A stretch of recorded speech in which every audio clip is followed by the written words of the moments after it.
കരയുന്നത് ഇന്ന് ആ മോൻ നമ്മളോട് ഇല്ല. എനിക്ക് തന്നെ പറയുന്നു കാരണം അവൻ നമ്മളിൽ നിന്ന് വിട്ടുപോയാണ്. ശരിക്കും എന്താ പറ്റിയതാണ്? കൂട്ടുകാരന്മാരോട് കുളിക്കാൻ പോയത് അമ്പലക്കുളത്തിൽ.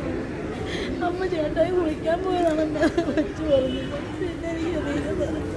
പിന്നെ പിറ്റേ ദിവസം ഞാൻ കണ്ട എൻ്റെ കൊച്ചിനെ ഇവിടെ കിടത്തിയതാണ്. പിറ്റേ അത് കേട്ടു കൊച്ചിനെ കിടത്തിയിട്ട് തണുത്ത് മരച്ചതാണ്. തണുത്ത് കിടക്കുക കൊച്ചികൾ എന്നെ തണുത്ത് എന്നെ കഴിക്കുന്നു. എന്നെ നോക്കുന്നില്ല. എൻ്റെ കുഞ്ഞിങ്ങനെ കിടക്കുക. എനിക്കറിയില്ല ദൈവം എന്താ ഇങ്ങനെ എൻ്റെ ഇങ്ങനെ.